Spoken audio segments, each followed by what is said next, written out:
From the Sky News Centre, this is Paul Murray Live.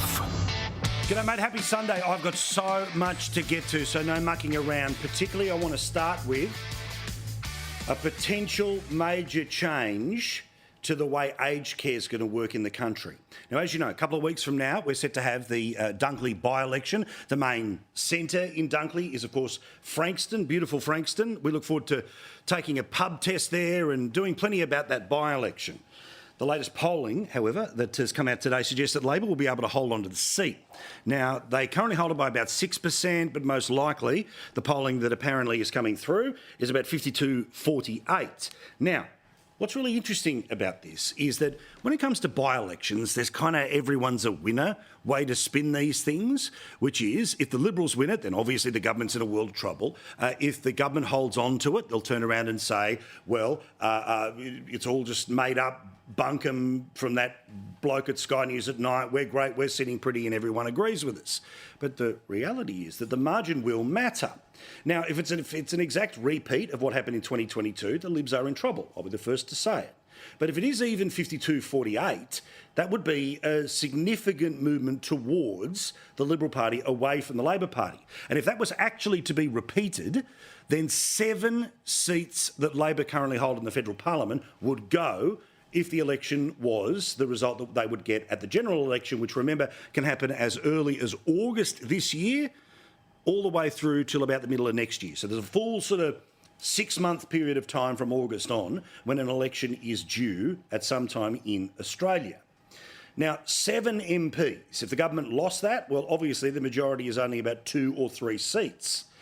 So if they lost 7, they'd go into minority government. The Libs would not be anywhere near the number of seats to be able to go to the crossbench to beg to become the government. So the reality is that there would be a minority Labor government. And we all saw with Gillard and then Rudd again in 2010 through 2013, that's a disaster. Now, people inside the Labor Party, well, they hope that if they go into minority, it's only 1 or 2 seats. Because you see, the assumption is that Rebecca Sharkey from Mayo in South Australia, that Andrew Wilkie from Tasmania, well, they at the very least would probably back the government in with not too much pushing. Helen Haynes, who is the independent member of Indi, would do the same. So that gives them 3. If they really want to start to stretch things, well, does Bob Katter go with the people who had the most amount of seats? Again, that's 4 before they start having to go to the Teals. Now, most likely the Melbourne Teals would end up backing the Labor Party, the Sydney Teals, maybe not. But even then, once we get to the Greens, well, we all know what's going to happen there. So the likelihood of a minority parliament going with Labor is pretty much the most likely outcome out of the next federal election. But a minority government, make no mistake, is a disaster for the country, and that is something that Peter Dutton noticed today when talking with my mate Andrew Clennell. Well, it's a 6.3% seat, so a 3 or 4% swing against Labor would be devastating for the Prime Minister. But there is a big piece of information that may well make that a much bigger swing and potentially put the seat in full danger. And then, as I say, if they lose that and the sky's falling in, analysis becomes part of the game. Well, I want to talk about aged care, because there isn't a person amongst us who will not have to deal with this for ourselves or, before that, of course, the people that we love the most in the world.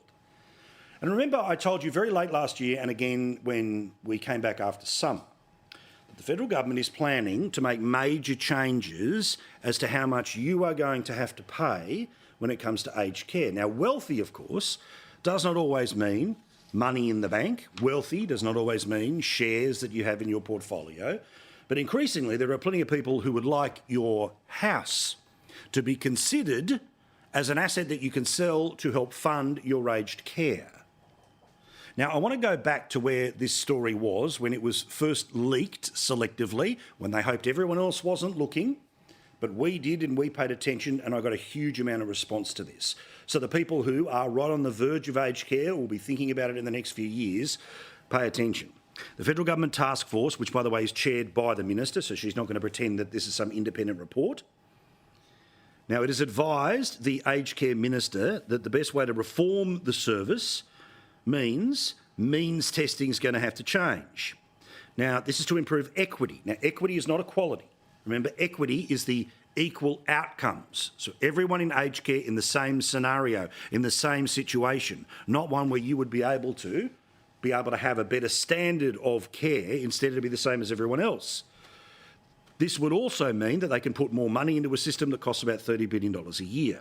Now, 96% of care costs in residential aged care are paid by taxpayers. 4% comes from user contributions because an individual's means-tested payments are capped at about $33,000 a year, or for how long somebody is in acute aged care. That's about $78,500 total. Now, here's where we get the change. Here's where the nervousness kicks in. Those thresholds, as well as how the family home is counted in the means test, would be reconsidered under the task force advice. Remember, the minister is chairing it, but she's going to pretend that it was an independent body. It's not, it's hers. The system counts the family home only to a maximum value of $198,000, meaning someone with a property worth $300,000 is assessed the same way as somebody with a home worth $3 million.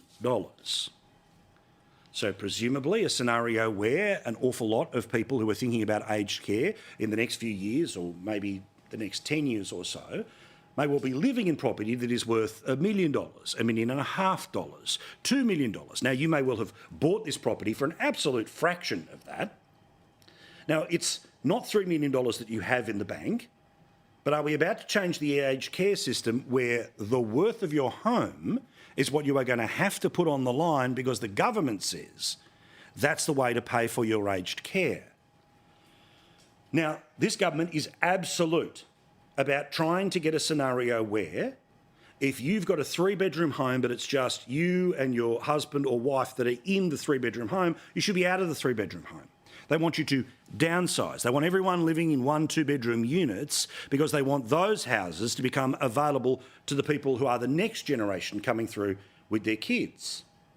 But as I can hear you through the television, you've worked hard to pay off that house. You've worked in the garden for how long? You've paid how much money for the renovations that turned it from the place that you bought for far less into the place that, yes, one day when it's sold, will be worth an awful lot more money.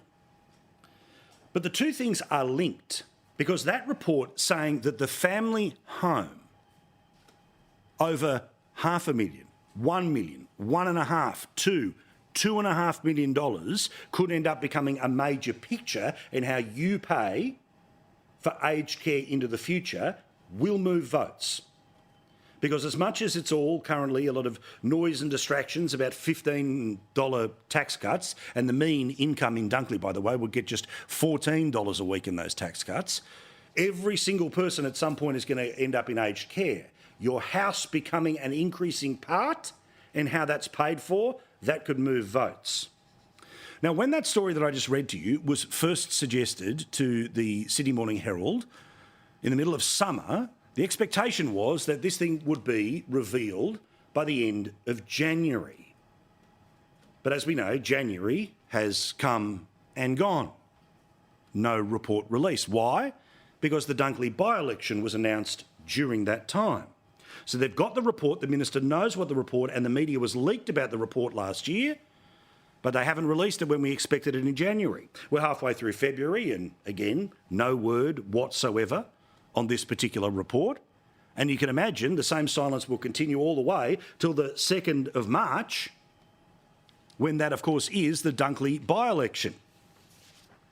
So I must say, I read with some concern the reporting of Philip Coorey in the past couple of days, where he has linked the delay in the report about how you will pay for aged care and whether your house counts a little or a lot, therefore to the need to sell your house to pay for aged care, and how much of that money that is taken as a bond from the sale of your house you'll be able to draw on for the length of your aged care, or when it's no longer needed, what may well be passed to your partner or to your family.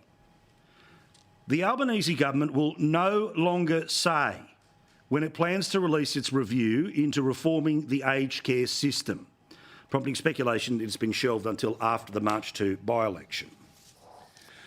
Now, if there is any Liberal that is watching us in Canberra tonight, let's get some questions in the Parliament when it returns for another question time. Do not play the game where we are going to play the spin, where the decision has already been made, it's already been leaked to the papers, when they hope nobody else was looking so they can turn around and say it's already been put into the public. If they have the report, why hasn't it been released? In the report, can they confirm or deny that means testing of the family home when it comes to aged care is part of the plan? Wait, watch and see, because if Philip Coury's right, and he oh so often is, no report for the rest of February, no report until after people get the chance to send the government a message. And if the message is one where the Labor Party, by winning the seat, is going to be able to pretend to say all criticism is invalid, then I guarantee you they will go ahead with the changes, and they may well even be more hubristic about the way they make their decisions if they believe that they can do no wrong.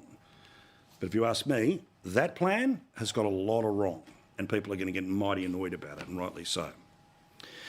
Now, as we know, housing and negative gearing has been the conversation after the broken promise about the too little too late tax cuts that came out just a couple of weeks ago.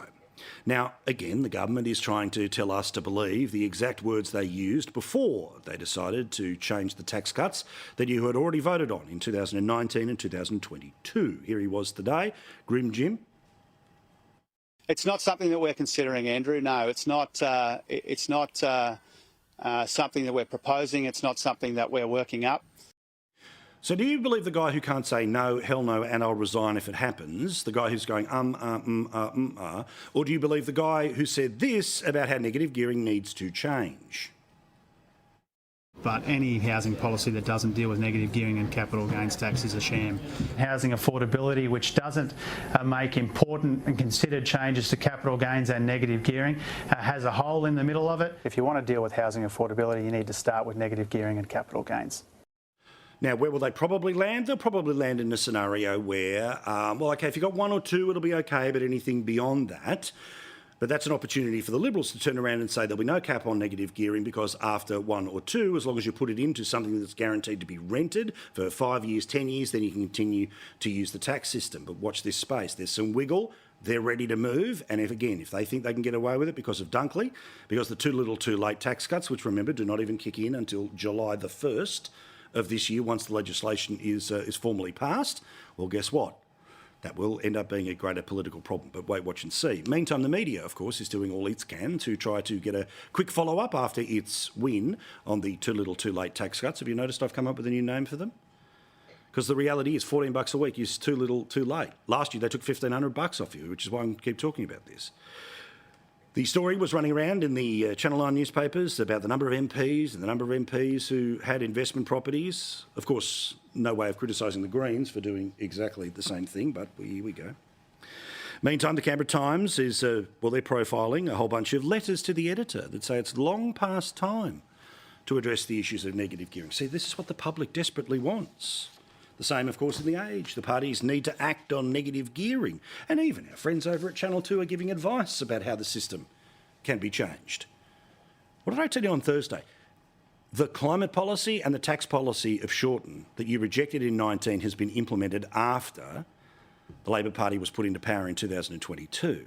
Now, it is going to be the negative gearing policy as well, meaning Bill Shorten gets all the policies without the office, and the better salesman is the one who gets to sit in the office and tell as many lies as he wants because the media will cheer him on.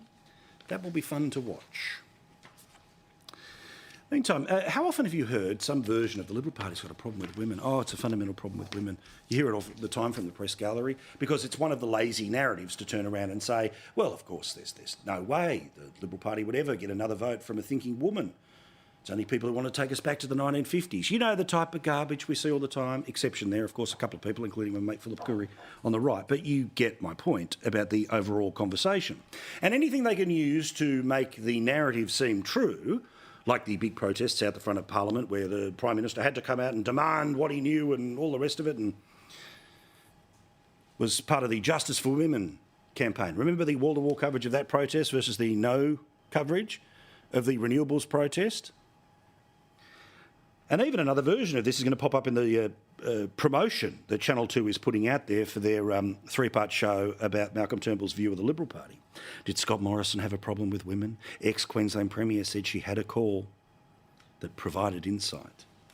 Now, of course, anyone who remembers that period of time knows that the Queensland Premier, regardless of her gender, was saying one thing in National Cabinet and then saying another thing once she got back to the Labor Party strategists who turned around and said, no. This is the person who spent $300 million building the Wellcamp facility as a way of trying again to gin up a fight with the federal government. But the Liberal Party has a problem with women. Here's a completely objective observer, a Labor Party Premier from Queensland who was actively campaigning against a Prime Minister who had done pretty well in 2019 in the rejection of the shortened agenda, which is now, of course, all being put into place. Now, meantime, there was some attention that was paid to opinion polls today that show that apparently the Prime Minister, Australians completely fine with too little, too late tax cuts, and they have no issues when it comes to lying. However, let's read some of the detail that James Campbell had today in the paper, because it says, since August, Labor's female primary vote has fallen from 35 to 30%, while the Coalition has leapt from 36 to 41%.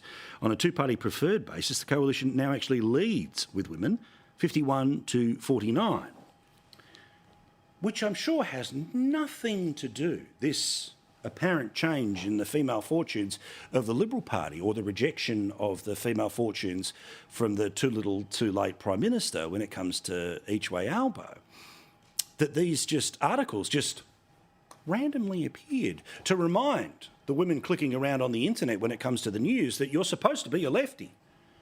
Remember the problems with women of the Liberal Party? And Peter Dutton, well, he was part of that government, which means you've got problems with him, right? Hence why you get this sort of stuff popping up, which is women are lurching to the left. You see, i.e. if you're not a woman who's lurching to the left, in this case, was moving back towards the Coalition, somehow you're out of step with all the other ladies. And then just magically, a couple of days later, this pops up in the Turnbull Times. See what I mean about the media trying to build narrative, not news? If politics is personal, is it any wonder women are becoming more progressive? Because you see, according to them, every single woman is moving to the left, despite the fact there's polling suggesting the majority are now away from the government, not with the government, which means this garbage gets turned up. It's almost like it's strategic. Remember, I talk about this each and every time. There's stuff that happens, and that's the reporting that is the news. There's the what it means, and that becomes the narrative. There are good guy, bad guy politicians. There are the people who are lovable rogues and the people who are the absolute worst who must be cleansed from the system. Now, one of the ways that the government gets its narrative over its news, now remember, the news, the data, the detail, is that the tax cuts, yes, broken promise, but more importantly, it's too little too late. But where, apart from this program, have you seen the weekly breakdown of those tax cuts? You see, people, of course, they get paid weekly, fortnightly or monthly. So in a place like Dunkley, where the mean income would mean that it is just $14 a week that these tax cuts are going to deliver, you would imagine that the political result of that is, OK, pal, sorry. Thanks for firstly lying to us and secondly pretending you can buy me off with just $14. Which is why then you start to get the narrative that to vote Liberal means somehow you're agreeing with the people who have a problem with women. Just keep selling the message. The dirt unit that was all about going Dutton personally. When you see a lot of the narrative or analysis pieces that you're going to see out of the wider media in the next little while, it's all about filling back what the dirt unit wanted. You see, remember the Dirt Unit said, quote, one source said since losing the voice, it had been decided that there's going to be a focus on going after Dutton personally. So you see, the left knows that if they can get the noise built up by the narrative, it will drown out the data and news of the data. It's only people who watch this program who say to their friends, hey, you know the tax cut's only $14 a week if you're on $45,000. Oh, really? I didn't know that. I thought I was getting $2,000. No, you're not getting $2,000. You're getting $14 a week. Oh, okay. Oh, and these are the same people who took $1,500 off you last year when cost of living was even worse, meaning all of this is about buying a headline to change the narrative. which sadly is too much of the politics that we have to deal with each and every day. We push back against it every single night, and I'm especially glad you're here on a Sunday. Now, as you know, the world went into some conniption when photos came out about how classified documents were being held by the former President of the United States, Donald Trump. How dare he put something in such an unsecured fashion, and particularly next to a toot. Now, I don't know which part of Mar-a-Lago this was, but fairly obviously that is not the most secure room to ever have things in. And part of the reaction to all of that was great shock and dismay, among others, from President Biden about how disgraceful Donald Trump was for the way he held on to information that he didn't have any right to have. How that could possibly happen, how anyone could be that irresponsible. And I thought, what data was in there that may compromise sources and methods? By that I mean names of people who helped, or et cetera. And it's just totally irresponsible.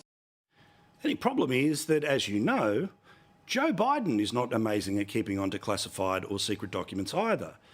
There was a report that came out at the end of last week about where he kept documents. And among other places, look at this entirely secure facility, otherwise known as a garage, with a bunch of boxes that are clearly open and freely able, if somebody for some reason broke in, they wouldn't have to look that far to go and find something that talks about sources and methods, exactly the stuff that Biden was blowing up about.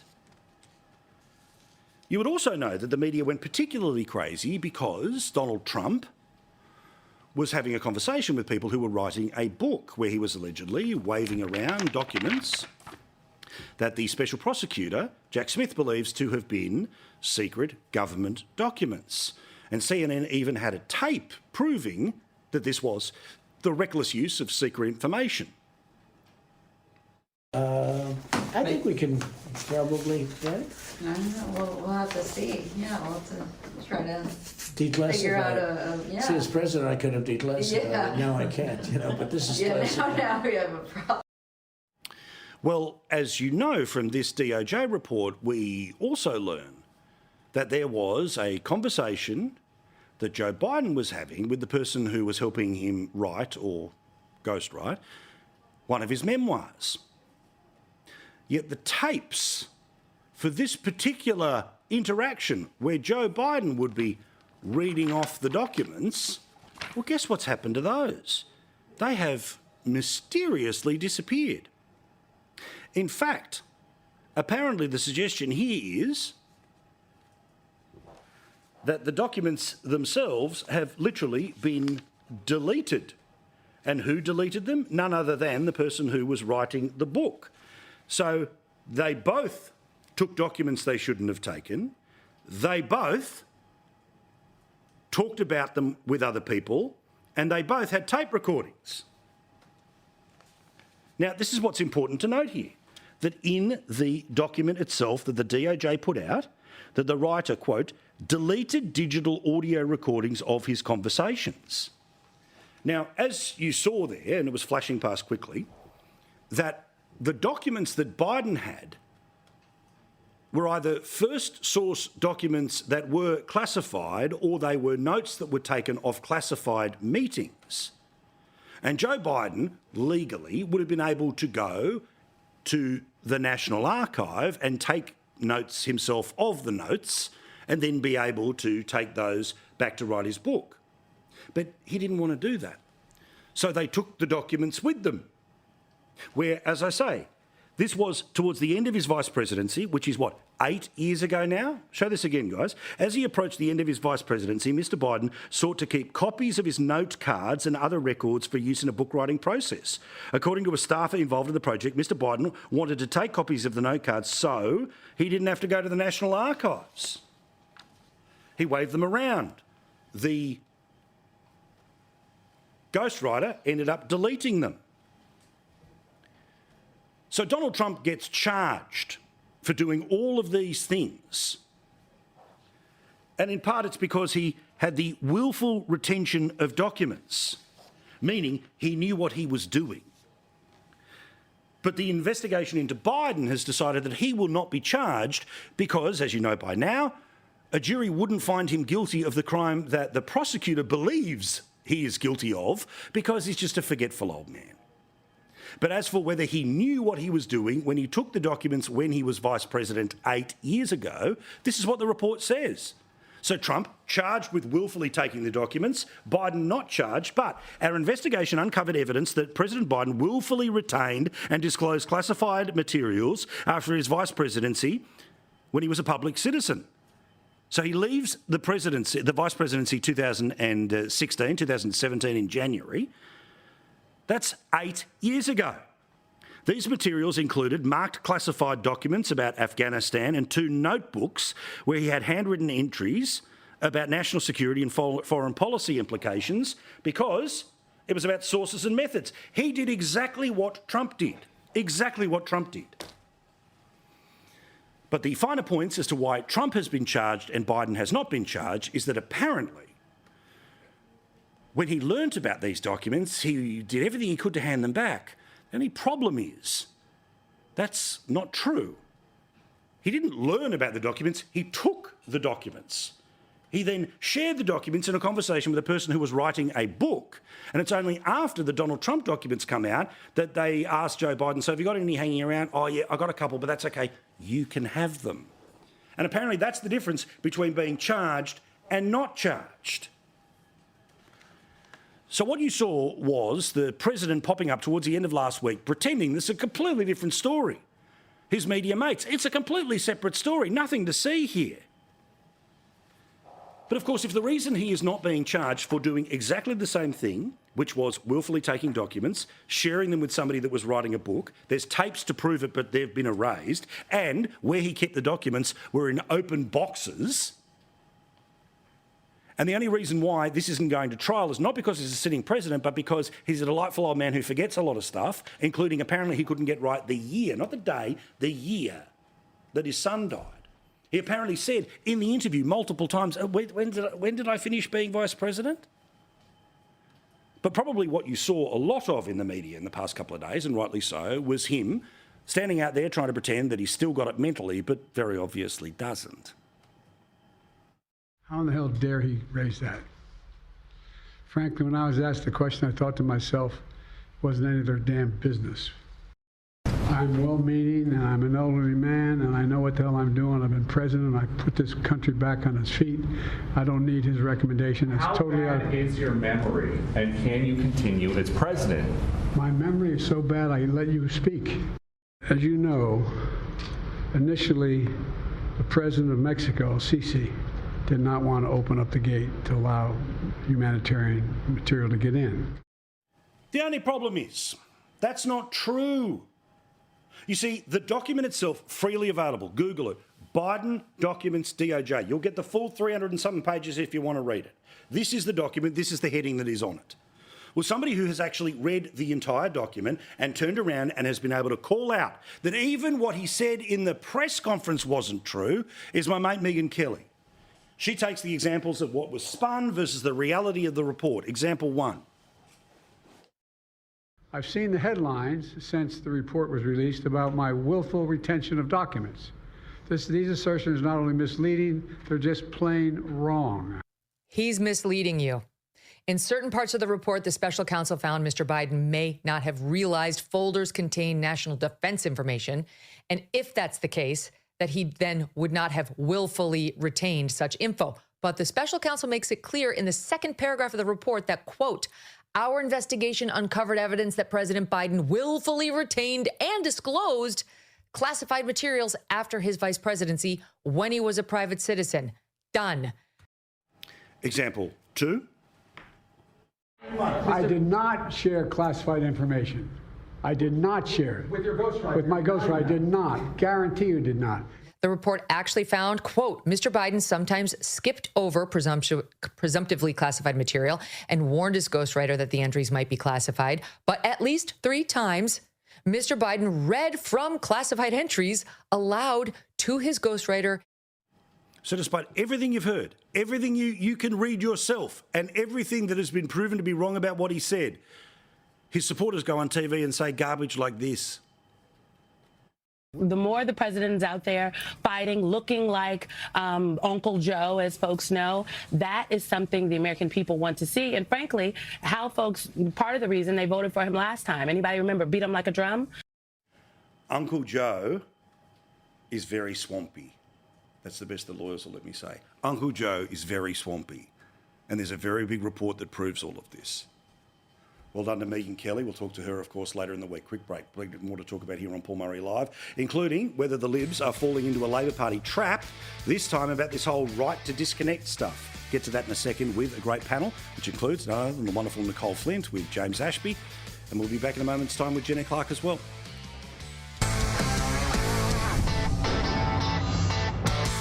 Three of the most patient guests who've been sitting there going, OK, Paul, we get it. But they're ready to talk now, but I had a little bit to say. None other than the wonderful Jenna Clark, of course, from the Australian newspaper. I did see Nicole Flint, the former Liberal MP, agreeing with everything. And I must say that just, I don't know, getting a tan, because that's what he looks like right now. Fit, tanned, all the rest of it. None other than James Ashby, of course. And the Santos Festival of Rugby. Big shout out to my mate Kevin and everyone up there. Did you have a good weekend? Oh, it was brilliant, mate. Really good. Well put on. Santos do a lot of things for those regional towns, in particular Roma. $1 million to put that on, but it injected over $2 million into Roma. So well done to Santos. All right. Now, let's get into what I think might be a little strategic issue here for the Liberal Party, where they were asked on television today via the leader, of course, Peter Dutton, will you repeal what the government is putting in right now when it comes to the industrial relations changes? Now, we know everyone's a little distracted at the moment by the right to disconnect stuff. Here's what Peter Dutton said a bit earlier today. Right to disconnect legislation. Is that something you'll go to the election promising to overturn? Yes, we will. We will take a policy that's in our country's best interests, that provides support to workers, but that doesn't make it impossible, particularly for small businesses, to employ staff. Now, Nicole, I think there's a strategic problem here, because the legislation as it currently sits and is currently being discussed by the Parliament, rather than getting into the game of what are you going to do when you're in government, why not do what happened at the end of last year, which was to point out when Labor and the Greens get together, the legislation's pretty damn stinky, including this legislation as it currently stands, sees a scenario where people could be jailed for the communication with their staff. So it feels like, and I get why the media asks, but the Libs are sort of two stops down the road when this week could have been bashing them up about sending people to jail for calling their staff. Yeah. Well, Paul, what we're actually seeing here is what we always see from Peter Dutton. He is a conviction politician who actually believes in the fundamental values of the Liberal Party. And if the Liberals aren't willing to stand up for small business owners, for medium business owners, for family business, because that's what small and medium businesses are, then nobody will. And that is the madness that we have seen from Labor and the Greens over this past week. The bill before Christmas on IR, the one that they've just rammed through the Parliament with no consultation, this is what this Labor government does, is trying to divide employers and employees. It's trying to turn them against each other. This is Labor interfering in private business where they have no place. And Paul, I'm certain Labor have not thought this through, because what the impact may well be on small businesses is they may have to start saying to staff who say, look, can I just duck out early to pick my kids up from school? I'll make it up for you later on during the day. Or, I've got a dentist appointment, I'll make it up later on working from home. Well, that may well be off the table if employers are now worried about a fine and getting thrown in jail. This will take flexibility out of workplaces. I agree. Peter Dutton was absolutely right to do what he's done. Well, I agree with you about the stinkiness of the bill and what's there. And, again, this is the hardcore show. We're not the muck around show. So there's people that are following the data, and sometimes, the game, we study the game and tell you some of the moves in all of here, because, again, they're about narrative, so it trumps the news. But Jenna, again, where I think the Libs could have gone is to talk about what we will do is make sure small business won't be part of this, right? Because as soon as you start to say we will flip what the Parliament has done, then you know where Labor goes. It goes straight to work choices. Now, of course, this is not work choices what they're talking about, but the unions go nuts about all of that. The media covers it in with the extremist position. So I might be focusing a little on the side issue here around the messaging, but when you've got a chance to ask them some tough questions in Parliament, when it's sitting about Prime Minister according to the Senate, Labor people voted for the right for bosses to go to jail. Do you agree? Right? Prime Minister, about this report on aged care and the family home. Where is it and what the hell's going on? You now know what's going to happen in the first couple of days of Parliament. That's why I'm focusing on it right now. And I know that Australia does not pay attention to question time like us weirdos, but the media that shape the narrative do. Yeah, absolutely. And I think the really important thing this week will also be watching the Senate, because that's, of course, where that legislation is sitting at this point in time. And I think you're right. I think it was good to see the opposition leader, Peter Dutton, today, hopefully drawing a line under the fact that, yes, if the Liberal government does come into power next time around, it will be overturned. But also, I hope that some of the opposition senators this week actually really prosecute the point of this is what happens when Labor decide to do deals with the Greens. Because at the end of the day, this is a distraction. You know, this right to disconnect rules are sure, they may have large implications for small and medium businesses, but also this is just going to, you know, play to the narrative of the Greens and those inner city advertising executive wankers that they all want to try and appeal to moving forward. This is the only people that it's really going to impact. And so if I think the coalition can move away from that and focus on the politics at play here, they'll have a pretty good week in the Senate. Yeah, well, as I mentioned before about Dunkley, and again, I think the focus on too little, too late is where maybe things should be now, rather than the broken promises and the rest of it. But we'll see where that goes. But James, rather than this, I want to get to Barnaby Joyce, because if we don't talk about it early enough in the show, he's hiding it, he's running cover, all the other crap that we'll have to deal with. So I'm just trying to save myself a couple of meetings and replying to some emails. I apologise. So anyone living under a rock is unaware, but otherwise everyone else knows what's happened in the past couple of days. Lydia Thorpe comes out and says that it's a sexist response from the Prime Minister, because he says it's a matter for the party to deal with as opposed to her, where she should go and get help. Well, I'll tell you the great difference, like we all know, about Lydia Thorpe and Barnaby Joyce. Barnaby Joyce doesn't shut down the Mardi Gras because of his bad knees thanks to netball. He's not crawling around out the front of Parliament House protesting against the right of women to speak. He's not standing abusing police officers at the front of immigration detention centres, and he's not suggesting that we need to decolonise the country, okay? But we know where this goes in the next couple of days. What are your thoughts? Oh, look, I'm the last one that'll throw a stone at Barnaby Joyce, because not that I've been in that exact same predicament, but we've all been under the weather from time to time on the source. But what I'll say to Barnaby is, look, it could have been a whole lot worse, mate. You could have shit yourself. It would have been even worse for you. But he'll get over this. He's got that Aussie larrikinism thing about him. You have been at a footy weekend in Queensland. Barnaby, you'll be fine, mate. Yeah, you have. Look at him. He's still got that footy weekend glow. Anyway, that's all right. Relax. Now, thanks very much. I had that subject because I wanted to avoid a meeting. Now I've got to go and have another meeting tomorrow. Did that really get said on television? We love you, mate. All right. Now, Nicole, though, there is one thing that is worth saying, regardless of whether we're talking about a politician from the Conservative side or anywhere else. Canberra is a town filled with your enemies, right? If you go to dinner, so if you and I go to dinner, there'll be Green staffers too over, right? Who'll be taking photos to misinterpret conversation, right? When they see something like that in Canberra, somebody's going to film it, right? They're not interested in what's actually going on. They just care about how it looks. So overall, I just reckon, how hard is the message to get through to politicians when they're serving? Just, you can enjoy the cans at home because it's probably less chance of someone taking a photo, but Canberra is enemy territory for Conservatives. Yeah, it is. Yes, it is, Paul. First of all, I just want to say I sincerely hope that Barnaby's okay. I know him well. He's a good mate. And I know Vicky and the little boys as well. They used to drop into my office on their way home most nights in Parliament. So I really hope they're okay. It's up to Barnaby to explain himself. But honestly, I'm with Vicky on this. Who's the individual, the not terribly pleasant or nice individual who was filming someone on the ground, in a state of some distress, and then sending it off to the media rather than checking that he's okay? So, as I said, up to Barnaby to explain himself, but it's really, really poor behaviour on behalf of this individual who did the filming. Now, James, I'm not sin-binning you here, but I did want to get Jenna and Nicole's opinion, and then yours as well, about this polling suggesting that women are now leading when it comes to the coalition, 51-49. But then mysteriously, Jenna, all of these think pieces start turning up in the Turnbull Times and in the Channel 9 newspapers that women are more progressive. So the data doesn't quite match. Is somebody trying to change the narrative here? I hope someone starts changing the narrative soon, as well as maybe some policy positions, because I think, Paul, women are a lot like blokes. We just want to see some actual direction in terms of what's going to happen. How are you fixing childcare in this country? You keep banging on about how it's getting better for working families. Rather than an Instagram post, can we actually see that play out in real life with these subsidies and how that's going to play out, as well as things like healthcare, which is happening around the country? I know that it is a state and territory issue, but take some leadership on it, as well as things like education.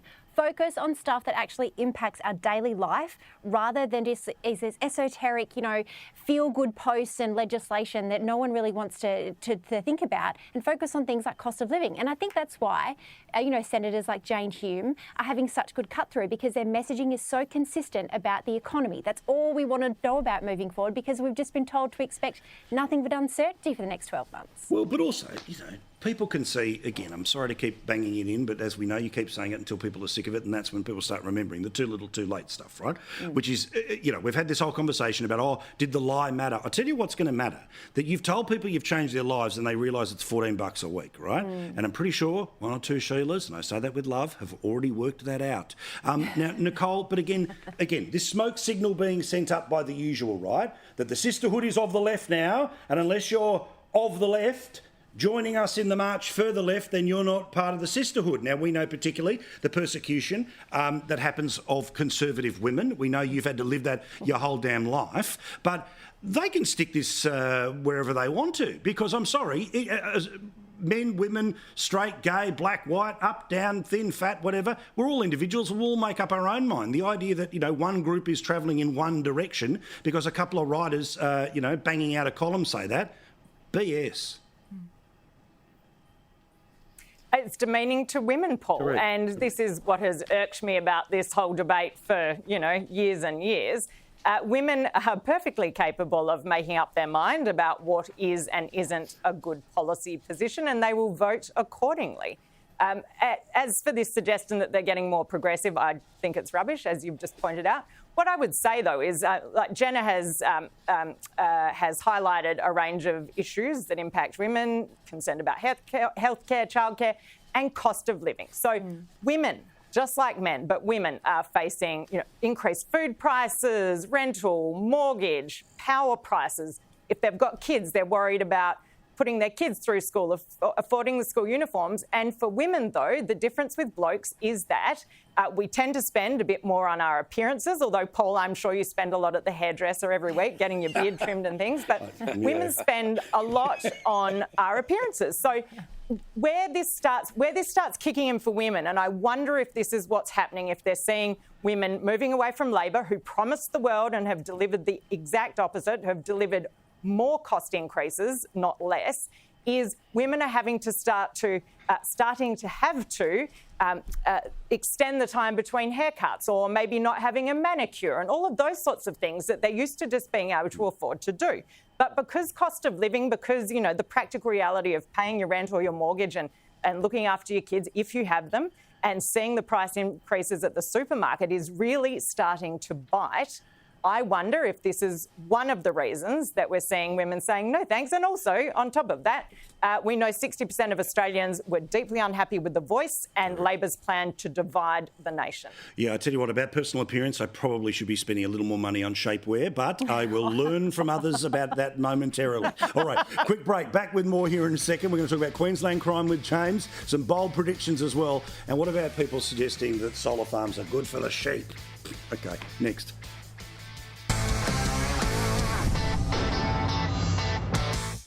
Well, thank you very much for watching, wherever you happen to be, especially if you're a cheeky monkey who's ripping into a cider right now in Perth. Big love to you, darling. I'm glad you're watching. And let's get straight into the conversation right now with three people who love a shout-out as well. But let's not do them, because we've got a show to do right now. Is none other than the wonderful Jenna Clark from the Australian newspaper, our dear friend, colleague and wonderful friend, none other than the wonderful Nicole Flint. And, of course, fresh from his festival of rugby. Big weekend with the lads, playing footy, talking footy, all the rest of it. None other than James Ashby from One Nation. So, James, let me start with you. Yet another horrific crime in Queensland. Yet another example, literally, week in, week out, of random things that are happening to normal members of the public, and it doesn't matter where you are, and right now I think you're in Billawheeler, you can go all the way up, all the way down, or all the way out. This is A1 for people at the upcoming election, which of course you're a candidate for One Nation in Keppel. Paul, the crime is just horrific in this state, and it comes down to the fact that we just can't get coppers in this state any longer. They're having such a difficulty retaining police. In Yeppoon, just prior to Christmas, we had 2 coppers walk off the job and go and work for Horizon because clearly driving trains, they get paid better, they don't get spat at, they get a little more respect, and that's the reality of where the police force is at the moment. Plus, this big campaign they've been running throughout Queensland here saying that you start on $100,000 as a copper is just a load of rubbish. Yeah, cool. That includes super, I might just add. So the coppers aren't silly. They're looking into this stuff and saying, well, why would we join the police force when so many other industries are going to pay us more? And then, of course, our jails are full. We don't have enough corrections officers. So the system in this state is broken. And as we've seen over the weekend, it's not unheard of now to get abducted and held for ransom. It's just lunacy, and the juvenile crime's even worse. Nicole, how is there anyone who's willing to speak publicly that apparently sheep farms are better when they've got solar panels on them, that the sheep love the solar panels? This was a very strange story that appeared in the Weekend Australian on Saturday, Paul. I don't possibly see how covering beautiful paddocks full of grass and trees with solar panels that are metal and wires and plastic and heavy metals is possibly good for the environment. I don't possibly see how their claims that pasture can grow underneath these things can be true. I mean, maybe that pasture can grow for a while, but how do you fertilise it? How do you re-sow it if you need to? You certainly couldn't run cattle, and you certainly couldn't crop it. I mean, I do not want to see fertile, pristine, fertile Australian farming land covered with solar panels and wind turbines, and ultimately it is the taxpayer that is funding these things to be put in, funding these enormous power lines, and great for those very few farmers who get the benefit, but the rest of the community suffers for it, not only visually and in terms of amenity and hurting tourism, but also in their hip pocket, because the federal Labor government is using taxpayers' money to underwrite these companies who are putting in these panels, most of whom, that I've researched, are multinationals. They're not even Australian companies. They're controlled by foreign corporations. We are giving away our taxpayers' money to foreigners to ruin our landscape. And it's not even reliable power. I'm with you. I love when you're a fired-up farmer. I love when we have you on the show each and every week, and she's here each and every Sunday. Looking forward to it again for the rest of the year. Jenna, let's get a bold prediction for the week ahead. This is legally binding. What's absolutely happening in the next week? Look, I think that the biggest story of the week is obviously going to be the Taylor Swift Super Bowl, Paul, obviously. But I think it's going to be interesting. I think the 49ers tight end, George Kittle, is going to steal the show, as opposed to Ms. Swift, who is probably en route in her private jet back from Tokyo to make the big game. But I think it will be one of the biggest watched, the most watched in history, thanks to Ms. Swift. By the way, who's halftime? Who's doing the halftime show? I don't know. Usher this year. Usher. Okay, cool. That'll be fun to watch. All right. I wish they'd show it in Australia with the American ads, because I know that's all sort of part of it as well. But anyway, it's up all day over on ESPN here on Foxtel. Nicole, what's definitely happening this week? That we will, well, I hope, but I think we'll see the car dealerships and the car industry come to their senses, as they appeared to be over the weekend, starting to, in opposition to Labor's crazy plan to put a nationwide emissions cap on cars. So we are going to see brands like Toyota and Mazda and Ford. These are not fancy brands. A lot of them are not fancy cars. People will not have any choice as to what they can buy. There will be very limited supply, and that's going to push prices up. And ultimately, this hurts tradies, it hurts farmers, it hurts grey nomads pulling their big caravans, and it means everyone will be less safe on our roads. And Paul, if you're a country person, you know the reality is you are not going to find an EV charger on the side of the road when, if you're like our family, 300 kilometres from Adelaide. Yeah, correct. Might as well walk or ride a horse again. Surprise, surprise, the bloke from Marrickville has no idea what's going on outside of the cities, let alone his own suburb. Give me the 5-second version, James. I think despite the right to disconnect laws not coming in for some time yet, I think the Fair Work Commission are going to have their work cut out for them on Monday, with people starting to try and make those claims. Oh, good point. Thank you, guys. See you again next week. Let us take a quick break. Back with more. The Royal Report a few minutes away from now.